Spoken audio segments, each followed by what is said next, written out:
Bonjour à tous, tout d'abord je vous souhaite une très bonne année 2018, plein de santé, de bonheur, d'amour, tout ce que vous voulez pour cette nouvelle année.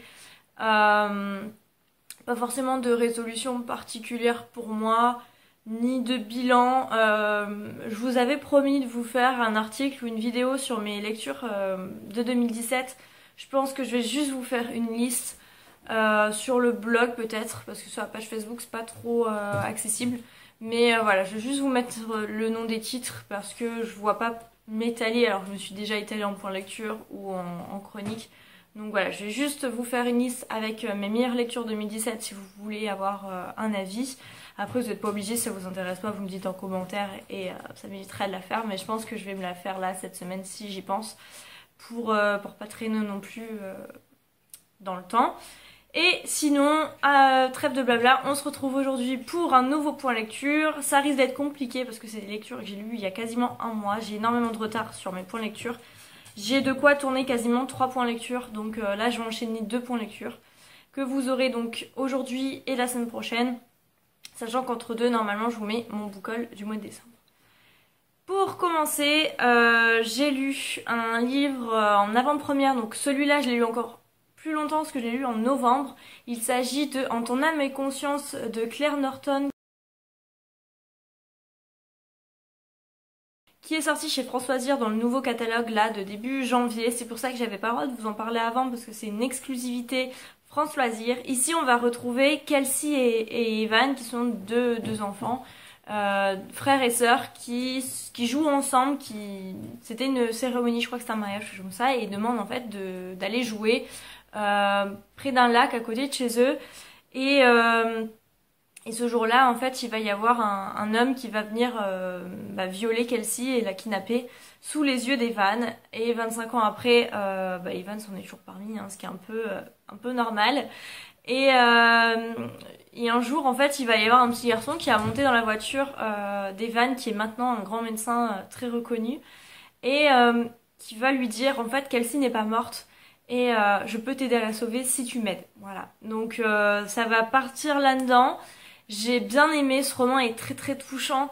J'ai eu l'impression, alors après c'est pas négatif ce que je veux dire, mais j'ai reconnu beaucoup de la plume de Marc Lévy et de Guillaume Musso dans tout ce qui est bon dans leur écriture en fait. Notamment dans tout ce qui est vous revoir et après des choses comme ça. Je sais pas, pour ceux qui ont lu les deux auteurs, ça vous dira quelque chose. Mais en tout cas, voilà, j'ai bien aimé ce roman. Après, il y a rien de très fou, hein.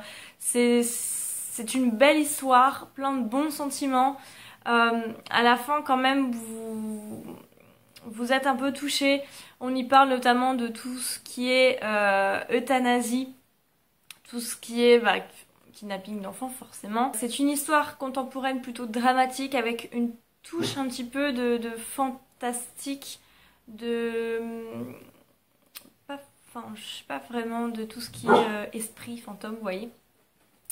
Mais en tout cas, il y a plusieurs histoires en une dans lesquelles on peut au moins s'attacher à un des personnages. Il y a aussi l'histoire de Lena, donc qui va rencontrer Evan au cours de cette histoire. Et voilà, j'ai bien aimé ce roman, je vous le recommande. N'hésitez pas à aller jeter un coup d'œil sur le site de Françoisir. J'essaierai de vous mettre la photo là de la couverture parce que moi je l'avais reçue en format numérique et j'ai découvert hier la photo du livre et en fait la couverture du livre, je la trouve juste magnifique, donc ça met un petit plus à l'histoire. Mais si vous savez pas quoi acheter à ce trimestre aussi sur Françoisir, à ce catalogue-ci, foncez parce que c'est plutôt une très bonne histoire pour ceux qui aiment forcément le contemporain un peu dramatique. Sinon, si vous aimez que les thrillers ou les romances, même s'il y a une petite romance quand même dedans. Voilà, j'en dis pas plus. Ensuite, j'ai lu Le bal de ces nuits de Magali Lemaître chez Fleurs Sauvages. Ce livre, je l'avais eu chez ma copine Cédrina, donc il faudra que je rentre quand je la verrai. Ici, on se retrouve dans une histoire où on est dans un groupe d'amis, femmes et hommes confondus, qui à la base se sont rencontrés sur un site internet pour faire des sorties entre amis.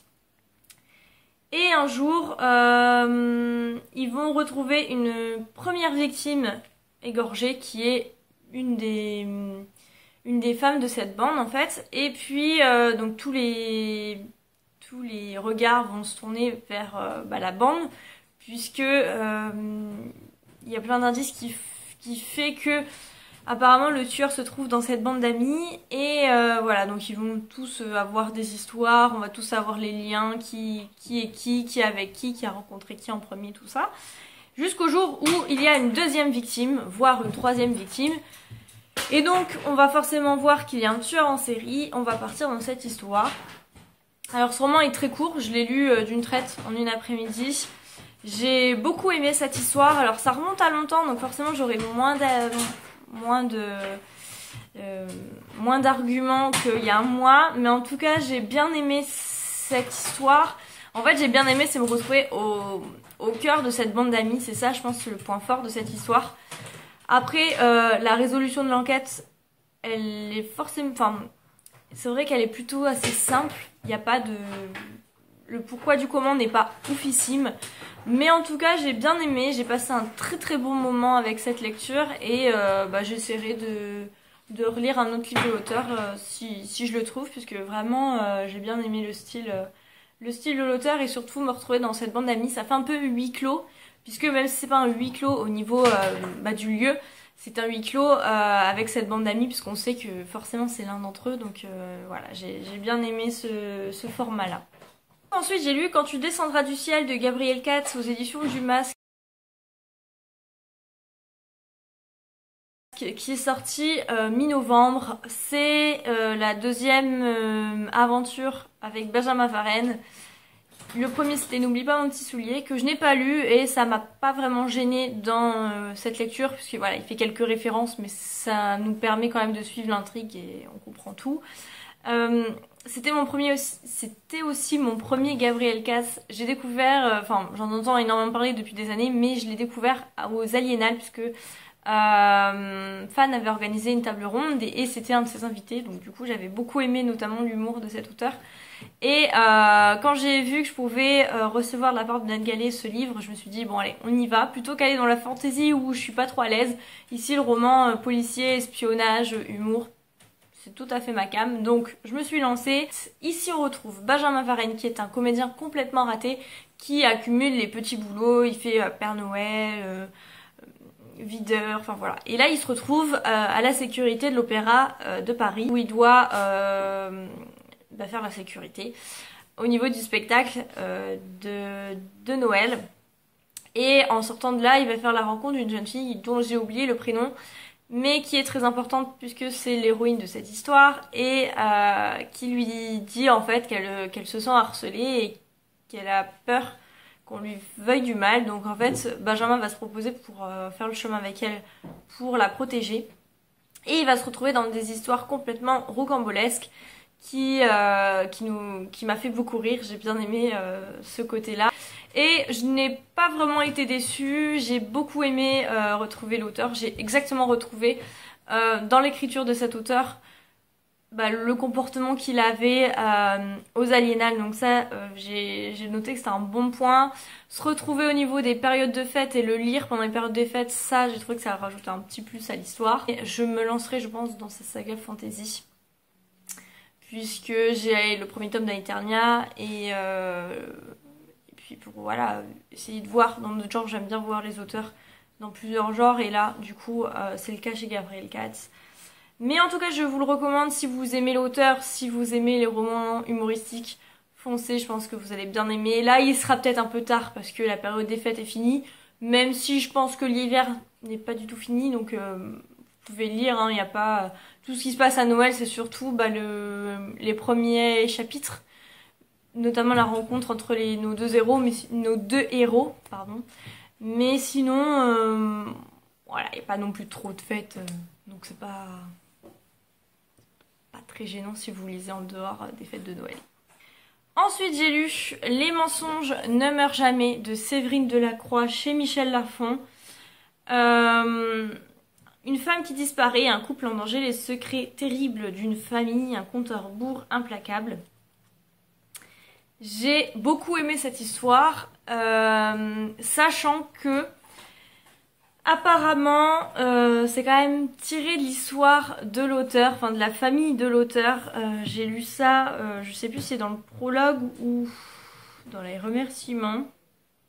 Donc là, on va se retrouver dans un livre comme je les aime, avec des secrets de famille, où l'héroïne vient d'une famille assez riche, assez bourge, et où il est bien de garder les secrets de famille, de jamais les dévoiler, de jamais chercher à comprendre ce qui s'est passé dans le passé. Et là, notre héroïne va rencontrer un homme au début de ce roman qui va complètement bouleverser sa vie, qui va la faire chercher des solutions, enfin des réponses à ses questions, notamment sur sa famille. On va retrouver la grand-mère qui est complètement loufoque, mais vraiment, elle se fait interner pour maladie d'Alzheimer, pour échapper à son mari. Enfin bref, il y a des trucs comme ça, complètement fous. Mais en tout cas, j'ai pareil que... En fait, je l'ai lu le même jour ou le lendemain. Je les ai lus en une après-midi. J'ai beaucoup aimé cette histoire. Séverine Delacroix est scénariste et on le sent. En fait, quand on lit ce roman, déjà c'est bien découpé, c'est très court. Et notamment avec les chapitres, c'est avec les heures. Voilà, avec les dates et l'heure à chaque fois. Et les romans font quelques pages à chaque fois, donc ça permet de lire assez vite. Et puis, au vu de cette histoire, on a pitié pour cette héroïne et on a envie de savoir la suite. Après, on comprend quand même assez vite le dénouement, je trouve. Mais ça m'a pas gâché le plaisir de ma lecture. De toute façon, comme elle se lit en une fois, on savait très bien qu'on allait avoir la suite très rapidement. Mais voilà, pour ceux qui aiment bien les histoires contemporaines avec des secrets de famille, parce qu'ici, même s'ils mettent une femme qui disparaît, un couple en danger, tout ça, c'est plus un roman contemporain qu'un thriller, contrairement à ce que j'avais pensé en le prenant. Donc voilà, c'est un roman contemporain avec des secrets de famille. Voilà, j'ai passé un très très bon moment et je vous recommande cette histoire puisque je l'ai très bien aimée et j'essaierai de relire un roman si je tombe sur un autre roman de Séverine Delacroix parce que j'ai bien aimé son écriture vraiment cinématographique. Voilà, on arrive très bien à s'imaginer les lieux, les actions. Je le verrais bien en téléfilm. Quand je lisais, j'avais l'impression de lire le scénario d'un téléfilm de M6, TF1, voilà, le genre de roman-là, qui peut être péjoratif quand je dis ça, mais pas du tout, puisque, voilà, de temps en temps, moi, j'adorais regarder ce téléfilm quand j'étais ado, donc, et c'est plutôt ce genre d'histoire, en plus, qui est reflété dans ce téléfilm. Donc voilà, si vous cherchez un roman court pour passer un très bon moment avec des secrets de famille, Les mensonges ne meurent jamais de Séverine Delacroix chez Michel Lafon. Ensuite, j'ai lu L'espion du tsar de Sylvie Simonet.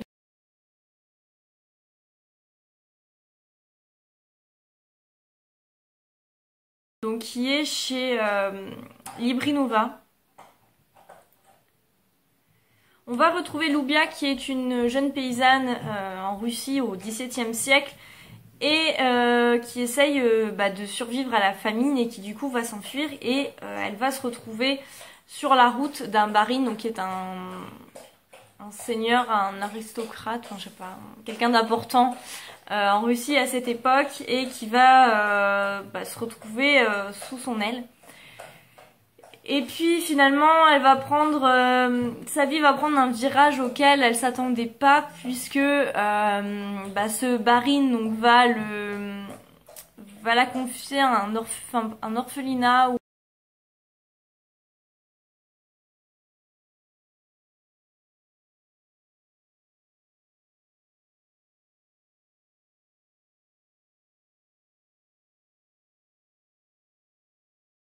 Donc voilà, je vous le conseille aussi puisque j'ai vraiment beaucoup aimé cette histoire. Surtout si vous aimez les romans historiques, je pense que cet auteur peut promettre. Je sais pas si du coup, je me suis pas du tout renseignée. J'ai vu que sur mon blog elle avait commenté avec d'autres romans. Mais si c'est juste la Russie ou si voilà, elle est calée dans plein d'autres pays et d'autres périodes historiques. Mais en tout cas, sur la Russie du XVIIe siècle, Voilà, si vous cherchez un roman historique sur le XVIIe siècle, foncez sur l'espion du Tsar parce que vraiment j'ai beaucoup aimé cette histoire. Donc voilà, malgré les coupures incessantes de mon téléphone pour manque de batterie, manque de place, manque de je sais pas quoi, j'ai réussi à clôturer ce point lecture. N'hésitez pas à me dire si je vous ai donné envie de lire un de ces livres et me dire ce que vous voulez en commentaire comme d'habitude. En attendant, je vous souhaite de très très bonnes lectures et je vous dis à la semaine prochaine pour un nouveau point lecture et mon book haul du mois de décembre. Ciao!